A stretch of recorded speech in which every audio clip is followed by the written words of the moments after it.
So temple అంతా చక్కగా పూలతో అలంకరించారు. ఇంకా తోరణాలు కట్టలేదు మరి. సో బంతి పూలతో చక్కగా అలంకరించారు.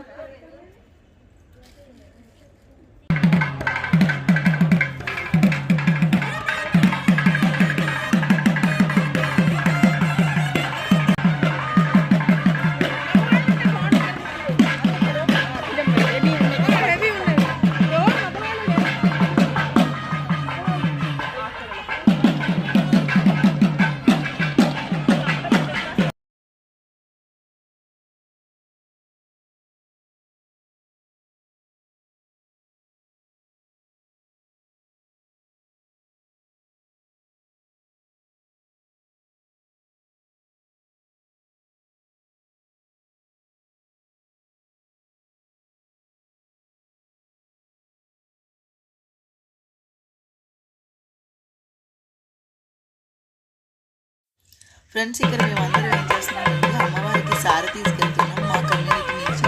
అంటే మేము అవతల కమ్యూనిటీ తీసుకెళ్తున్నాం.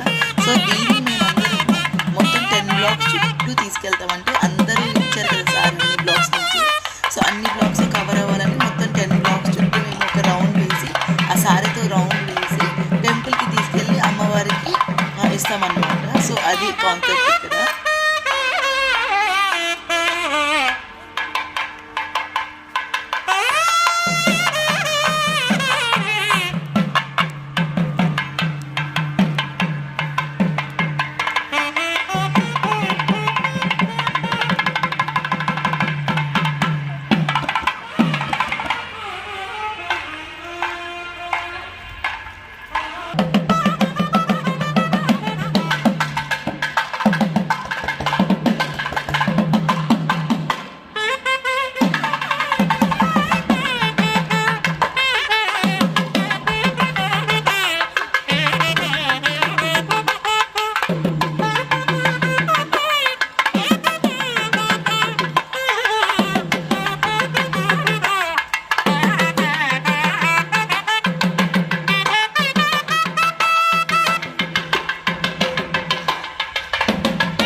नमो ब्रह्मणे नमस्तेवाय त्वमेव प्रत्यक्षं ब्रह्मासि त्वामेव प्रत्यक्षं ब्रह्म वदिष्यामि वदं वदिष्यामि सत्यं वदिष्यामि तन्मामवद तद्वक्तारमवद अवद माम् अवद वक्ता యజ్ఞోపవీతం రెండో యజ్ఞోపవీతం ఇస్తారు అంటే అబ్బాయికి రెండో యజ్ఞోపవీతం ఉందంటే పెళ్ళైందని లెక్క. అదే విధంగా ఇప్పుడు స్వామికి యజ్ఞోపవీత ధారణ చేస్తున్నారు మన స్వామి. అందరూ సేవించండి.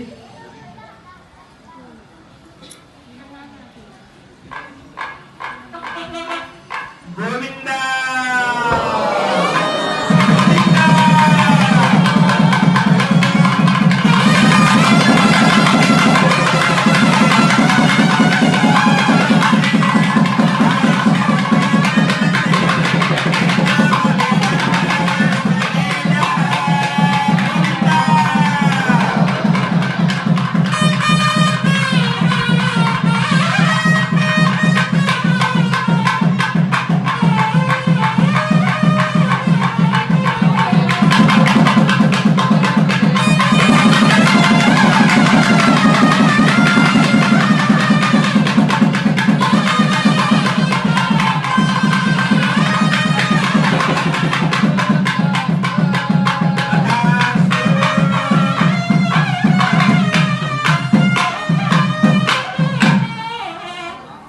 దారిలో ఉంచడం కోసమని ఆయన కంకణ ధారణ చేసుకుంటాడు.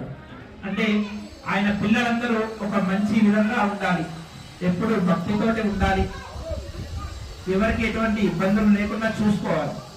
అంటే మనం చేసే పని వల్ల పక్క వాళ్ళకి ఇబ్బంది ఉండకూడదు. మెయిన్ ఏంటిది అదే కదా, ఎవరికైనా కావాల్సింది. మనం ఒక మాట మాట్లాడుతున్నామంటే ఆ మాట వల్ల ఎదుటి వారు ఇబ్బంది పడకూడదు. అలా ఎప్పుడైతే మాట్లాడతామో ఆ బాధ పక్కవాడికి ఉందంటే అది మంచిదా. కాబట్టి ఆయన కంకణ ధారణ చేసుకున్నాడు, నా పిల్లలందరూ మంచి దారిలో ఉండాలి అని. అంటే ఆ అమ్మవారిని పెళ్లి చేసుకోవడం కోసమని స్వామి కంకణ ధారణ చేసుకున్నాడు, యజ్ఞోపవీతం వేసుకున్నారు. అది ఎందుకన్నా ఇందాక చెప్పాను, అంటే వేద అధ్యయనం చేయడం కోసమని ఒక యజ్ఞోపవీతము, పెళ్లి చేసుకునే ముందు ఇంకొక యజ్ఞోపవీతము. ఇప్పుడు స్వామికి యజ్ఞోపవీత ధారణ పూర్తయింది. తర్వాత ఇప్పుడు మన స్వామి ఏం చేస్తున్నారంటే, పూర్వంలో రాజులు ఏం చేసేవారంటే, ఒక వరుణ్ణి చూడాలి అంటే, ఒక అమ్మాయికి పెళ్లి చేయాలి అంటే అటు 7 తరాలు ఇటు 7 తరాలు చూస్తారంట. అంటే ఆ 7 తరాలు చూడాలంటే ఎవరిని పంపించాలి అంటే ఆ బ్రాహ్మణుడిని పంపిస్తారు. వారు వెళ్ళి అన్ని రాజ్యాలకి వెళ్ళి అందరినీ చూస్తారు, ఆ అమ్మాయి ఎలాంటిది అన్ని కనుక్కొని ఆ తర్వాత ఆ రాజు దగ్గరకు వచ్చి విన్నపం చేస్తారు. అదే విధంగా స్వామి దగ్గర ఉన్నవారు, అమ్మ దగ్గర ఉన్నవారిని ఇప్పుడు స్వామి పంపిస్తున్నారు. ఒక స్వామి వెళ్ళి అన్ని చోట్ల చూస్తారు. కాబట్టి ఇప్పుడు గోదా అమ్మవారు రంగనాథుణ్ణి పెళ్లి చేసుకోవడం కోసమని ఇక్కడికి వచ్చారు. అంటే ముందుగా అమ్మవారి ప్రవర స్వామి దగ్గర, స్వామి ప్రవర అమ్మ దగ్గర ఇప్పుడు చెప్తాము, అందరూ శ్రద్ధగా వినండి. వచ్చి ఇప్పుడు అమ్మ దగ్గరికి వెళ్ళి, ఇప్పుడు స్వామి దగ్గర నుంచి వచ్చిన 4 స్వాములు అమ్మ దగ్గరికి వెళ్ళి విన్నపం చేస్తున్నారు. అంటే ఇప్పుడు స్వామి ప్రవర చెప్తున్నాము, అందరూ శ్రద్ధగా వినండి. చతుస్సాగరపర్యంతం గో బ్రాహ్మణేభ్యః శుభం భవతు. పరవ్యూహ విభవంతర్యామి అక్షావతారపంచాత్రయాలుషే ప్రవరాన్విత పరబ్రహ్మ గోత్రోద్భవాయ ఆదినారాయ జన్మనానత్రే. చతుస్సాగరపర్యంతం గో బ్రాహ్మణేభ్యః శుభం భవతు. పరవ్యూహ విభవంతర్యామి అక్షావతారపంచాత్రయాలుషే ప్రవరాన్విత పరబ్రహ్మ గోత్రోద్భవాయ వైకుంఠనాథ నిర్మల పౌత్రాయ చతుస్సాగరపర్యంతం గో బ్రాహ్మణేభ్యః శుభం భవతు. పరవ్యూహ విభవంతర్యామి అక్షావతారపంచాత్రయాలుషే ప్రవరాన్విత పరబ్రహ్మ గోత్రోద్భవాయ ఆదినారాయ ధర్మనానత్రే పౌత్రాయ వ్యూహ వాసుదేవ ధర్మన పుత్రాయ చతుస్సాగరపర్యంతం గో బ్రాహ్మణేభ్యః శుభం భవతు. పరవ్యూహ విభవంతర్యామి అక్షావతారపంచాత్రయాలుషే ప్రవరాన్విత పరబ్రహ్మ గోత్రోద్భవాయ శ్రీరంగనాథ ధర్మనోవరాయ వృణీధ్వం. చెప్పండి, వృణీధ్వం వృణీమహే అహోదాస్యామి అహోదాస్యామః. జై శ్రీమన్నారాయణ. ఇప్పుడు స్వామి వారి దగ్గర ఉన్నవారు గోదామ వారి దగ్గరికి వెళ్ళి చెప్తున్నారు. ఎవరు అంటే రంగనాథుడి ముత్తాత గారు వచ్చేసి ఆది నారాయణ శర్మలు, వారి కొడుకు. అంటే రంగనాథుడి తాతగారి పేరు వచ్చేసి పరబ్రహ్మ వైకుంఠనాథ శర్మలు, వారి నాన్నగారి పేరు వచ్చేసి వ్యూహ వాసుదేవుడు. ఇట్లా ముగ్గురి ప్రవర చెప్పాము. అంటే వారి పరంపర ఆదినారాయణుడు, వైకుంఠనాథుడు, వ్యూహ వాసుదేవుడు. వాసుదేవుని కొడుకు శ్రీరంగనాథుడు. కాబట్టి ఇప్పుడు మీరందరూ ఎవరి వైపు ఉంటారు? అమ్మ వైపు ఉంటారా, స్వామి వైపు ఉంటారా? ఎవరి వైపు ఉంటారండి? గట్టి చెప్పండి. అమ్మ వైపు. అమ్మ వైపు ఉండే వాళ్ళందరూ చేతులు ఎత్తండి. స్వామి వైపు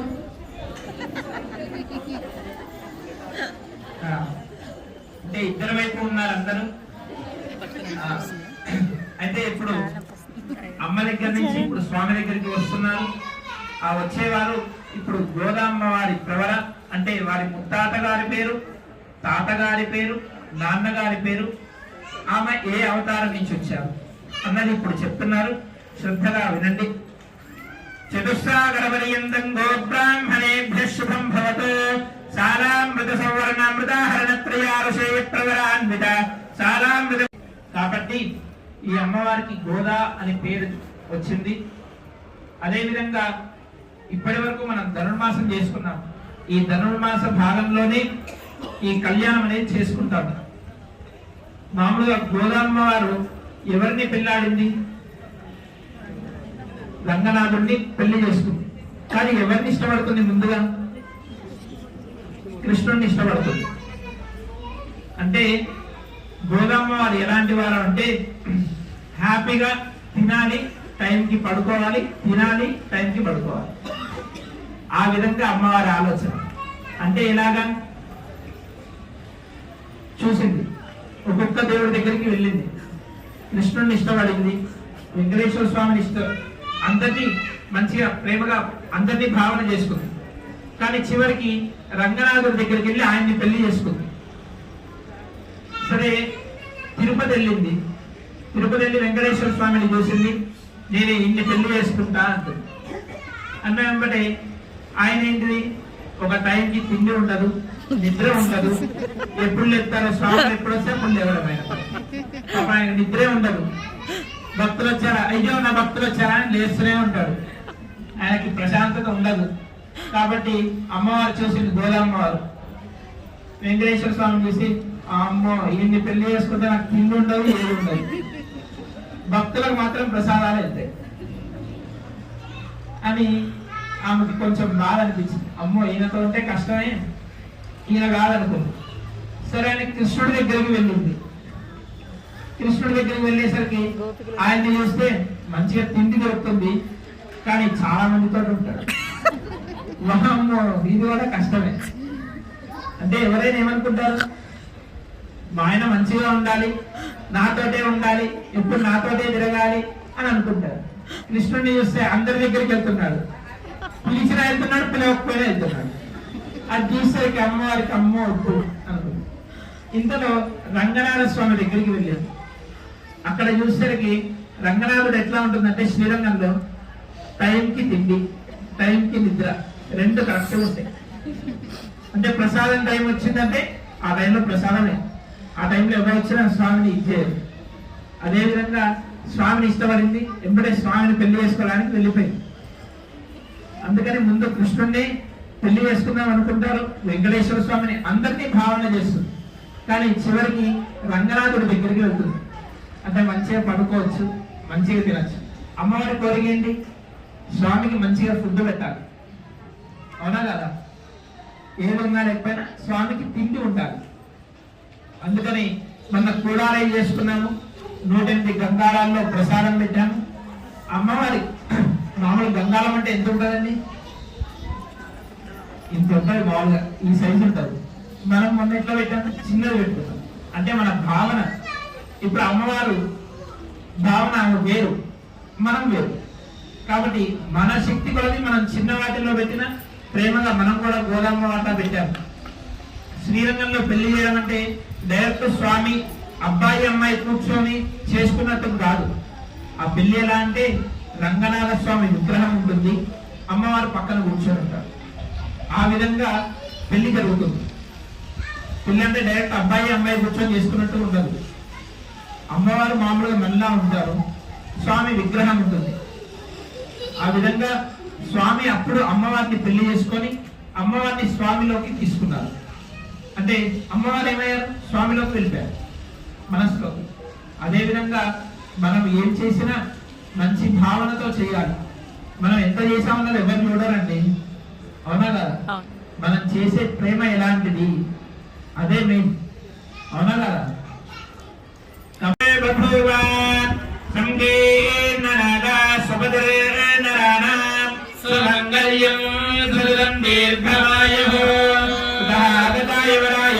ఆసనార్థం మూర్ధాగ్రంగోక్షం నిక్షిప్య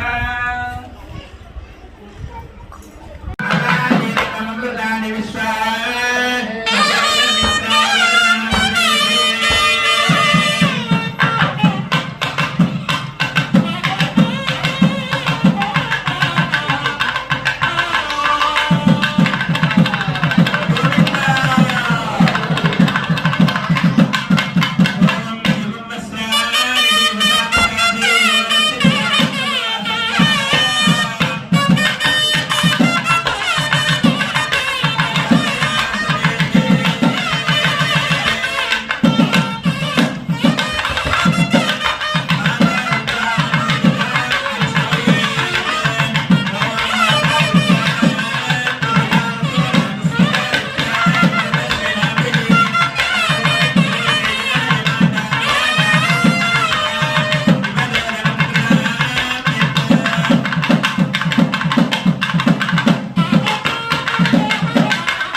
जाज्जल्यमानो हरिः नित्यं नित्यमहोत्सवं बहुविधं मासञ्जलक्षोत्सवम् पायान्न भगवान् पुराणपुरुषः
नमामि धर्महृदयां करुणालोकमातरं पद्मप्रियां पद्महस्तां पद्माक्षीं पद्मसुन्दरीं पद्मोद्भवां पद्ममुखीं पद्मनाभप्रियां नमां पद्ममालाधरां देवीं पद्मिनीं पद्मगन्धिनीं पुण्यगन्धां सुप्रसन्नां प्रसादाभिमुखीं प्रभां नमामि चन्द्रवदनां चन्द्रां चन्द्रसहोदरीं चतुर्भुजां चन्द्ररूपां इन्दुरां इन्दुशेतलां आह्लादजननीं पुष्टिं शिवां शिवकरीं सदयं जननीं तुष्टिं दारिद्र्यनाशिनीं प्रेतपुष्करणीं शान्तां शुक्लमाल्याम्बरां श्रियं भास्करीं बिल्ववर्णयां वरारोहां यशस्विनीं वसुन्धरामुदाराङ्गां हरिणीं हेममालिनीं धनधान्यकरीं सिद्धिं श्वेतसौम्यां शुभप्रदां ध्रुववेश्मगतानन्दां वरलक्ष्मीं वसप्रदां शुभाभिरण्यप्राकारां समभृतनयान्दयां नमामि मङ्गलां देवीं विष्णुवक्षस्थलस्थितां विष्णुभक्तीं प्रसन्नाक्षीं नारायणसमाश्रितां दारिद्र्यध्वंसिनीं देवीं सर्वोपद्रववारिणीं नवदुर्गां महाकालीं ब्रह्मविष्णुशिवात्मिकां त्रिकालज्ञानसम्पन्नां नमामि भुवनेश्वरी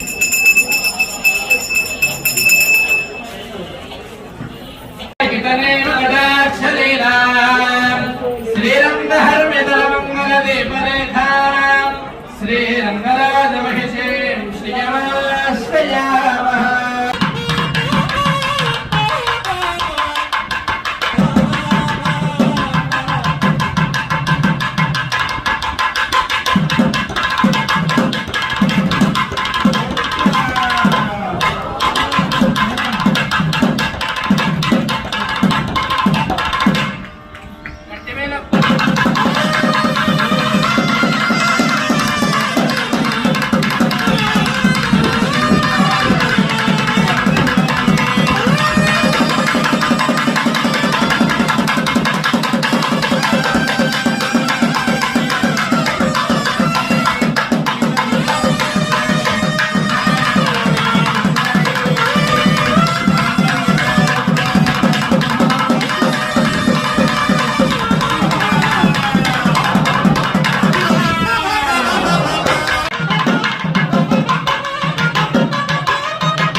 స్వామి వేశారు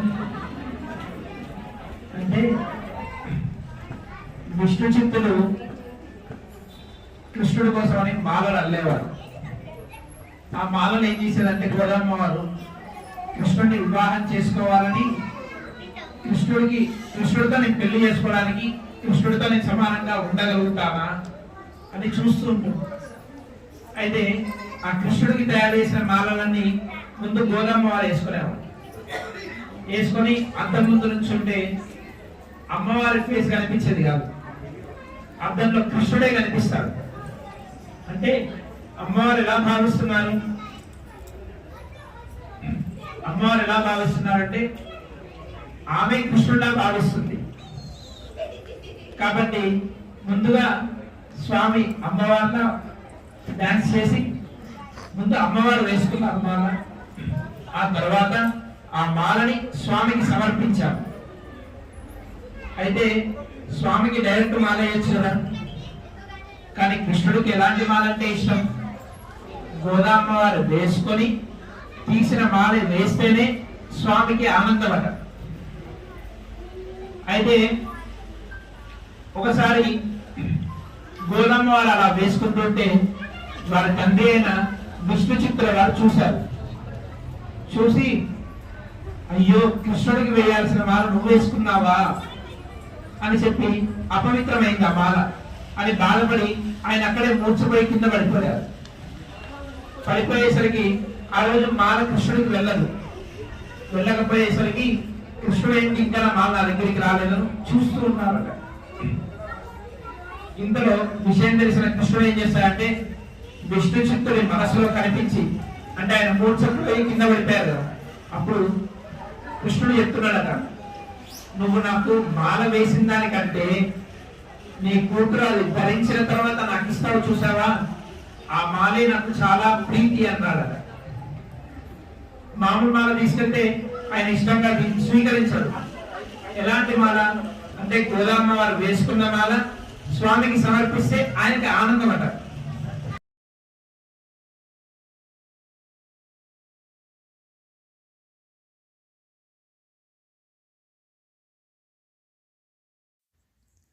ఇవి మా అవతార్ లేడీస్ అందరూ అది రేపు కళ్యాణం అనేసి చాలా చక్కగా ముందు రోజు రాత్రి ముగ్గులన్నీ పెట్టారండి. సో డిజైన్స్ వేసి ఇవి ఏంటి కలరింగ్ ఫిల్ చేసి చాలా చక్కటి ముగ్గులు వేసాం అందరము. సో నేను ముగ్గు అయితే వేయలేదని కలర్స్ ఫిల్ చేశాను.